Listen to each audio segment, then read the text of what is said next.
بالکل اسی طرح سمجھ لیجئے، ایک بات یاد آئی ہے، حضور فرماتے ہیں کہ جس طرح کان لگا کر اللہ قرآن کو سنتا ہے کسی چیز کو نہیں سنتا۔ ہمیں نظر نہیں آتا نا، ہمیں معلوم نہیں ہے، ہم قرآن پڑھ رہے ہیں تو سننے والا کون ہے؟ سب سے زیادہ کان لگا کر خود اللہ۔ یہاں اس لیے مجھے یاد آیا کہ ابو موسیٰ اشعری کو کیا پتا تھا کہ کون سن رہا ہے؟ وہ اپنی کیفیت میں نماز میں تہجد میں قرآن کی تلاوت کر رہے تھے، اور ظاہر بات ہے ان کے گھر ایکڑوں میں بنے ہوئے نہیں تھے، ایک ایک کمرہ، ایک ایک کوئی حجرہ، ایسے ہی تو گھر تھے نا صحابہ کے، لہذا حضور پاس سے گزرے، آواز آئی، کافی دیر سنتے رہے۔ اس کے بعد آپ تشریف لے گئے، صبح فجر میں ملاقات ہوئی تو حضور نے تحسین کے انداز میں فرمایا، یا ابا موسیٰ انک قد اوتیت مزمارا من مزامیر آل داؤد، اے ابو موسیٰ تمہیں تو آل داؤد کے سازوں میں سے ایک ساز اللہ نے عطا فرما دیا ہے۔ جس طرح حضرت داؤد لہن داؤدی مشہور ہے کہ جب وہ پچھلے پہر رات کو حمد کے ترانے الاپتے تھے، قرآن میں ہے کہ پرندے شامل ہو جاتے تھے ساتھ، اور پہاڑ وجد میں آتے تھے، پہاڑ بھی ان کے ساتھ شریک ہوتے تھے۔ تو جس طرح کا اللہ نے ان کو لہن عطا فرمایا تھا، حضور نے تحسین کے انداز میں فرمایا ہے ابو موسیٰ اشعری، اللہ نے تمہیں بھی آل داؤد کے سازوں میں سے ایک ساز عطا فرمایا۔ بہرحال قرآن مجید کا جو یہ میوزک ہے، قرآن کے الفاظ کا جو حسن ہے، جہاں تک حسن معنوی ہے وہ تو ہر لفظ میں ہے، لیکن یہ حسن ظاہری، حسن صوتی، حسن لفظی، یہ اپنے کلائمیکس پر آپ کو نظر آئے گا سورہ رحمان میں۔ لیکن قرآن میں یہ سورت اس اعتبار سے بھی ممتاز ہے، اس کی 4 آیات پر ذرا توجہ کریں گے، عجیب حقائق سامنے آئیں گے۔ جہاں یہ قرآن مجید کے حسن صوت اور حسن لفظی کی معراج ہے، وہیں اس کی پہلی 4 آیات میں 4 چوٹی کی چیزوں کا ذکر ہے، سب سے اونچی چیزیں۔ پہلی آیت کیا ہے؟ الرحمن، ایک آیت ہو گئی۔ رحمان کیا ہے؟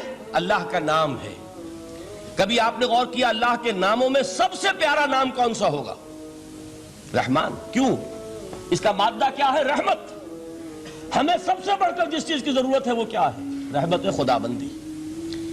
نام اچھی طرح سن لیجئے اس حضور کے قول کو۔ حضور فرماتے کوئی شخص جنت میں مجرد اپنے عمل کی بنیاد پر داخل نہیں ہو سکے گا جب تک کہ رحمت خدا بندی دستگیری نہ کرے۔ کسی صحابی نے بڑی ہمت اور جرأت کا ثبوت دیا کہ پوچھ لیا، کیا حضور آپ بھی؟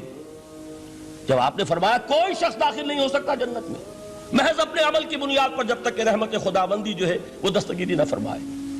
پوچھا گیا کیا آپ بھی؟ آپ نے فرمایا ہاں میں بھی۔ آپ اندازہ کیجئے کہ اگر محمد الرسول اللہ بھی رحمت خدا بندی کے ضرورت مند ہوں تو تاب دیگراں چہ رسد، ہماری تو سب سے بڑی ضرورت رحمت خدا بندی ہے۔ اب یہ رحمت جو ہے قرآن مجید میں اللہ تعالیٰ کی یہ شان 2 الفاظ کے ذریعے سے آتی ہے، رحیم اور رحمان۔ اور کوئی مادہ نہیں ہے جس سے 2 نام بنتے ہوں اللہ کے، لیکن یہ مادہ ہے واحد رحمت کا کہ جس سے رحمان بھی ہے رحیم بھی ہے۔ رحیم صفت مشبہ ہے، رحمت دائم ہو جائے گی، مستقل ہوگی تو رحیم کہیں گے۔ اور رحمان، اس میں رحمت کی ہے وہ شان ہے کہ جیسے ٹھاٹھے مارتا ہوا سمندر ہو، ہیجان کی کیفیت، طوفانی کیفیت، رحمت خداوندی کا طوفانی جوش، وہ ہے رحمان۔ آپ تو رہتے اس علاقے میں ہیں، آپ کو معلوم ہے عرب اگر بھوکا مرا جا رہا ہو تو کیا کہے گا؟ انا جوعان۔ پیاسا مرا جا رہا ہو انا عطشان۔ بہت غضبناک ہوگا غضبان، غضبان آصفہ قرآن میں آیا ہے، بہت غضبناک۔ رحمان جس کی رحمت جو ہے جوش میں ہے، ٹھاٹھے مارتے ہوئے سمندر کے مانند۔ تو یہ اللہ تعالیٰ کے ناموں میں سب سے پیارا نام۔ اب آگے چلیے، الرحمن علم القرآن، رحمان نے قرآن سکھایا۔ رحمت خداوندی کا سب سے بڑا مظہر، رحمان کی رحمانیت کا سب سے بڑا مظہر قرآن ہے۔ ان میں جو منطقی ربط ہے اس کو سمجھتے جائیے۔ اچھا آپ یہ سوچئے، جو علم بھی انسان کو حاصل ہوا وہ کس نے دیا؟ اللہ نے۔ سائنس کا علم کس نے دیا؟ اللہ نے۔ علم آدم الاسماء کلہا، وہ علم الاسماء جو حضرت آدم کو دے دیا گیا تھا ازل میں، یہ اسی کا ظہور ہے، یہ اسی کی ایکسفولیشن ہے جو ہو رہی ہے اور ہوتی رہے گی ابھی۔ اور دوسرے علم ہے وہ کس نے دی؟ اللہ نے دی۔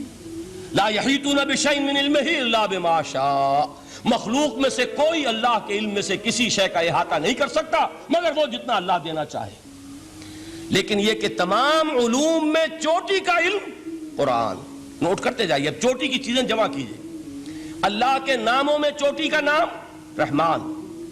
اللہ نے جو کچھ انسان کو سکھایا اس میں چوٹی کا علم قرآن. خلق الانسان، انسان کو پیدا فرمایا. سوال یہ کہ حیوانات کو کس نے پیدا فرمایا؟ آسمان کس نے پیدا کیے؟ زمین کس نے پیدا کی؟ فرشتے کس نے پیدا کیے؟ کیا مطلب خلق الانسان؟ اس کی تمام مخلوقات میں اس کا کلائمیکس، اس کی تخلیق کی معراج، اس کے تخلیق کا نقطہ عروج انسان ہے. یہ ہے کہ جو مسجود ملائک بنا ہے. وَلَقَدْ كَرَّمْنَا بَنِي آدَمَ وَحَمَلْنَاهُمْ فِي الْبَرِّ وَالْبَحْرِ وَرَزَقْنَاهُمْ مِنَ الطَّيِّبَاتِ وَفَضَّلْنَاهُمْ عَلَى كَثِيرٍ مِّمَّنْ خَلَقْنَا تَفْضِيلًا. تو تخلیق میں سب سے اونچی تخلیق انسان کی، علموں میں سب سے اونچا علم قرآن کا، اللہ کے ناموں میں سب سے اونچا نام رحمان. اب آئیے چوتھی چیز، علمہ البیان، انسان کو بیان کی صلاحیت عطا فرمائی. کیا اور کوئی صلاحیت عطا نہیں کی؟ بینائی کس نے دی؟ اللہ نے. اسی طریقے سے سماعت کس نے عطا فرمائی؟ اللہ نے. کتنی فیکلٹیز ہیں، کتنے ایکسٹرنل آرگنز ہیں سینس کے، کتنے انٹرنل سینسز ہیں جو اللہ نے دیے ہیں. لیکن یہاں بھی سمجھ لیجئے جتنی فیکلٹیز ہیں ہیومن فیکلٹیز، ان میں ٹاپ کی فیکلٹی جو ہے وہ اسپیچ ہے، کلام ہے، بیان ہے. جن لوگوں نے میڈیکل سائنس کا مطالعہ کیا ہے وہ جانتے ہیں کہ یہ برین ہے، ہیومن برین، اس برین میں جو وہ اوپر ایک زرد سا مادہ ہوتا ہے، گرے میٹر، اس کی ایک کوٹنگ ہوتی ہے. یہ ہائیسٹ ایوالوڈ فارم ہے اور اس میں سب سے بڑا رقبہ جو ہے وہ اسپیچ سینٹر کہلاتا ہے. اسی لیے انسان کو حیوان ناطق کہتے ہیں.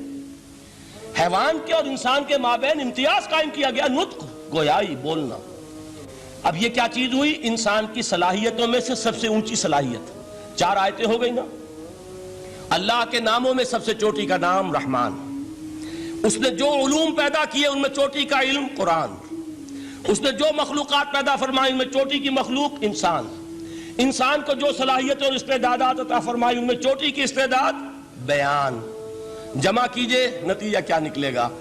وہ نتیجہ ایک حدیث نبوی کی شکل میں سامنے آتا ہے. پہلی حدیث میں نے یہی پڑھی تھی، اس کے راوی کون ہے؟ عثمان ابن عفان. میں حیران ہوتا ہوں وہ قافیہ یہاں بھی موجود ہے، رحمان، قرآن، بیان، انسان، عثمان، عفان. باپ کا نام بھی اسی وزن پر ہے، عثمان ابن عفان. عن عثمان ابن عفان رضی اللہ تعالی عنہ قال قال رسول اللہ صلی اللہ علیہ وسلم. حضرت عثمان شہید مظلوم ذو النورین رضی اللہ تعالی عنہ فرماتے ہیں کہ اللہ کے رسول صلی اللہ علیہ وسلم نے فرمایا، خیرکم من تعلم القرآن وعلمہ. تم میں سے بہترین لوگ وہ ہیں جو قرآن سیکھیں اور سکھائیں. قوت بیان جو تمہاری ٹاپ فیکلٹی ہے، اس کا استعمال کسی گھٹیا کام کے لیے نہیں ہونا چاہیے. دیکھیے اردو میں محاورہ ہے کہ توپ سے مکھی نہیں ماری جاتی. توپ بنائی گئی ہے کسی بڑی شے کے لیے، مکھی مارنے کے لیے توپ استعمال نہیں ہوتی. یہ قوت بیان جو ہے، جو ٹاپ موسٹ فیکلٹی ہے ہیومن، جو فیکلٹیز ہیں ان میں سے، اس کا استعمال بھی ٹاپ موسٹ ہونا چاہیے. قرآن کو بیان کرو. وہ جیسے کہ علامہ اقبال نے کہا ہے، بلکہ غالباً ان کے قبر پر آس پاس جو اشعار لکھے ہوئے ان میں سے ایک یہ بھی ہے، اگر یک قطرہ خونداری، اگر مشتے پرے داری، بیابامن تو آموزم طریق شاہ بازی را. اگر تمہارے اندر ایک قطرہ بھی خون کا ہے اور مٹھی بھر بھی پر اگر اللہ نے دیے ہیں تو ہے میرے پاس آؤ کہ میں تمہیں شاہبازی کے طریقے سکھاؤں. اسی طرح جان لیجئے اگر اللہ نے قوت گویائی عطا فرمائی، اگر اللہ نے تمہیں حیوان ناطق بنایا، اگر اللہ تعالیٰ نے تمہیں یہ صلاحیت عطا فرمائی، اس صلاحیت کا مصرف دنیا کو نہ بناؤ، اس صلاحیت کا مصرف اللہ کے کلام کو پھیلانے پر اس کو صرف کرو. هي الحلقات تحفظني بآيات من القرآن، هي الحلقات تملأني بحب المصطفى العدنان.